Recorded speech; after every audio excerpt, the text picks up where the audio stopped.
네, 함께 기도하시겠습니다. 너희는 이 세대를 본받지 말고 오직 마음을 새롭게 함으로 변화를 받아 하나님의 선하시고 기뻐하시고 온전하신 뜻이 무엇인지 분별하도록 하라. 거룩하신 주님, 주의 은총과 은혜 감사합니다. 연약한 가운데 있는 저희들에게 하나님의 능력과 은총을 내리시고 성령님의 인도하심을 통하여 놀랍고 또 온전하신 하나님의 역사를 발견하도록 주님 붙들어 주옵소서. 오늘 한날의 삶에 은혜와 복을 더하시기 원하며 주께서 지키시고 인도하신 삶으로 세워주옵소서. 예수 그리스도의 이름으로 기도합니다. 아멘. 네, 찬송가 421장 1절 찬송 드리시겠습니다.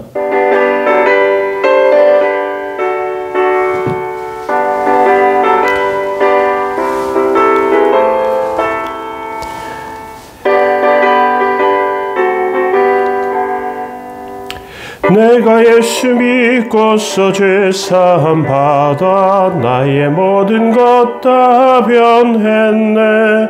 지금 내가 가는 길 전 그 길이요 주의 피로 내 죄가 씻겼네. 나의 모든 것 변하고 그 피로 구속 받았네. 하나님은 나의 구원 되시오니 내게 정죄함 없겠네. 아멘.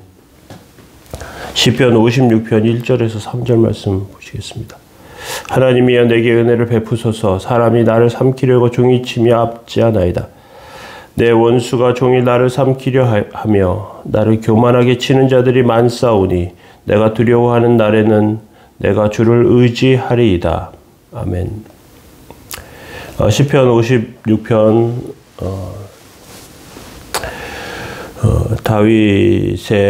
다윗이 가드에서 블레셋 사람에게 잡힌 때라는 앞에 글이 쓰여 있습니다.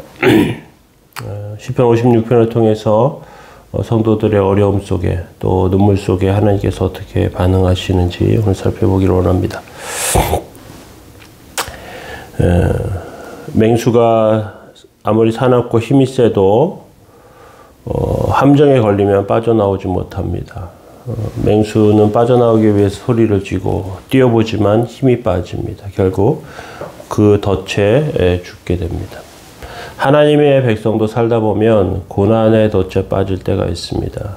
이 함정은 물질적 가난일 수도 있고 또 세상에서 오해받아서 사람들에게 미움을 당하거나 또는 법정에 서기도 합니다.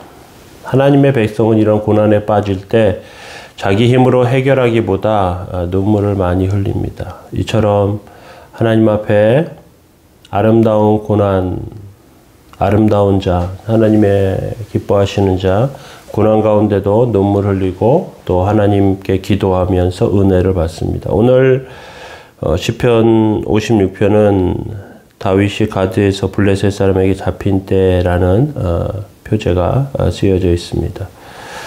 다윗은 사울에게 피해서 도망가다가 이스라엘 땅에서는 더 이상 도망갈 수 없다고 생각하고 블레셋 땅 가드로 가게 됩니다. 그런데 가드 사람들은 그들이 가장 기뻐하고 존경했던 전쟁 영웅 골리앗을 죽였던 다윗을 좋아하지 않았습니다.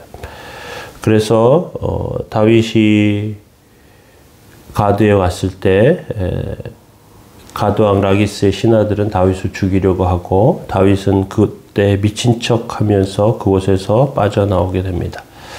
어떻게 보면 다윗에게는 엄청난 모욕과 고통의 시간이었지만 그렇지만 하나님께서 보호하십니다. 먼저 첫 번째로 생각할 것은 다윗이 함정에 빠졌다는 것입니다. 다윗은 사울 앞에서 몇 번이나 위기 가운데 탈출하고 도망하게 됩니다. 먼저 사무엘에게 도망치고 또 그리고 성전으로 도망쳤습니다. 그런데 그곳에서도 다윗은 지켜질 수 없다는 것을 알았습니다. 도리어 다윗을 도와줬다는 이유를 붙여서 성전의 제사장 85명을 사울왕은 죽이게 됩니다. 그리고 결국 다윗은 가드로 도망치게 됩니다. 다윗은 이스라엘에 있기를 원했습니다. 하나님의 선지자도 찾아와서 다윗에게 이스라엘에 있으라고 합니다. 그런데 이스라엘에 더 이상 다윗이 도망칠 곳이 없어요. 하나님이 있으라고 하는데 있을 수 없습니다. 그래서 마음이 답답해집니다. 하나님께서는 그냥 계속해서 지켜주시겠다고 하는데 다윗은 두려움 가운데 쌓입니다. 그래서 가드로 도망갑니다. 그런데 그곳이 함정이었다는 것을 다윗은 그곳에 도착한 뒤에 알게 됩니다. 가드 사람들은 골리앗을 죽인 다윗을 용서하지 않았습니다. 다윗이 이것이 최선의 길이야라고 생각하면서 갔던 그곳은 다윗의 인생이 끝날 수도 있는 위기 상황 가운데 빠지게 됩니다. 다윗은 가드의 감옥에 갇히고 또 어려움 가운데 빠지게 됩니다. 1절에 보면 이렇게 되어 있습니다. 하나님이여 내게 은혜를 베푸소서. 사람이 나를 삼키려고 종일치며 압제하나이다. 하나님이여 내게 은혜를 베풀어 주십시오. 다윗은 이렇게 기도로 시작합니다. 비굴한 웃음이나 상황으로 모면하는 어떤 아첨이나 이런 것들로 모면하는 것이 아니라 다윗은 어떻게 할 수 없어요. 그래서 하나님께 기도합니다. 하나님께서 은혜 베풀어 주시라고 그렇게 기도합니다. 희망을 품고 가드 왕에게 갔지만 상황이 더 좋지 않은 곳이었습니다. 하나님이여 내게 은혜를 베푸소서. 이런 구절은 이전 번역인 개역 한글 성경에서는 하나님이여 내게 나를 긍휼히 여기소서 그렇게 되어 있습니다. 어떻게 보면 하나님 나를 긍휼히 여겨주세요. 이게 더 적절한 표현인 것 같습니다. 하나님 앞에 어려움에 빠진 성도들 정말 얼마나 불쌍한지 모르죠. 하나님이 긍휼히 여기시면 살 길이 있습니다. 예수님 앞에 나온 소경들이 이렇게 외칩니다. 다윗 자손 예수여 우리를 불쌍히 여겨주소서. 그렇게 소리칩니다. 다윗의 심정이 이렇습니다. 2절에 보면 이렇게 되어 있습니다. 원수가 종일 나를 삼키려 하며 나를 교만하게 치는 자들이 많습니다. 그렇게 다윗의 원수들이 하루 종일 다윗을 신문하는 것이죠. 자기들 먹이라고 생각하고 자기 마음대로 그렇게 합니다. 마치 모든 걸 다 가진 사람들인 양 위에서 눌러보면서 험하게 그렇게 행동합니다. 그들 앞에 다윗은 파리 목숨에 불과합니다. 다윗을 동정하는 사람 아무도 없는 순간 하나님 앞에 이런 적대적인 분위기 하나님 앞에 구할 수밖에 없죠. 3절에 이렇게 되어 있습니다. 내가 두려워하는 날에는 내가 주를 의지하리이다.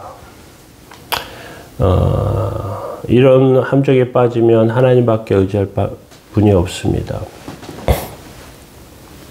아브라함도 이런 순간에 빠지게 됩니다.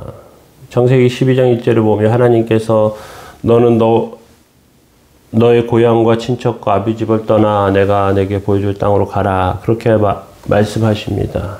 그래서 아브라함은 가나안 땅으로 가요. 갔더니 흉년이 찾아왔어요. 큰 기근입니다. 순종해서 갔는데 기근을 만나요. 아브라함은 이해가 되지 않았고요. 그리고 별 생각 없이 애굽으로 갔습니다. 그런데 그곳에서 더 큰 어려움을 만나게 됩니다. 아브라함의 어떤 면에서 본 불순종은 아내 사라를 바로에게 뺏길 뻔합니다. 그런데 하나님께서 개입하셔서 벗어나게 하세요. 그것이 어떻게 보면 우리의 모습입니다. 연약합니다. 하나님의 뜻대로 행하고자 하지만 우리의 생각이 앞서고요. 당장 현실이 눈앞에서 우리를 목죄어 옵니다. 그러면 하나님의 은혜, 하나님의 도움보다 하나님께서 주시는 말씀 그것 지키는 것보다 당장 이것을 벗어나는 것을 더 중요하게 생각할 때가 있습니다. 그것이 우리의 연약함입니다. 우리는 하나님 앞에 다윗처럼 하나님을 붙잡는 모습이 필요합니다. 그런 상황이라도 우리가 잘못 선택하고 잘못된 길을 갔더라도 하나님을 붙잡는 것이 우리에겐 필요합니다. 그렇게 어려움과 힘든 것들을 이기시는 저희들 다 되기를 원합니다. 주의 은혜와 도우심이 저와 여러분들 삶 가운데 있기를 원합니다. 기도하겠습니다. 거룩하신 주님, 주의 은총과 은혜 감사합니다. 연약한 가운데 도우시고 함께 하시는 주여, 저희들에게 놀라운 주의 은총, 은혜로 함께하여 주셔서 오늘도 승리하는 삶이 되게 하시고 연약한 가운데 주의 도우심과 은혜가 있게 하여 주옵소서. 어리석은 선택하지 않게 하여 주시고 하나님 뜻 의지하며 살게 하옵소서. 오늘도 도우시고 인도하시기 원합니다. 감사드리며 예수님의 이름으로 기도합니다. 아멘. 네, 함께 기도하시겠습니다.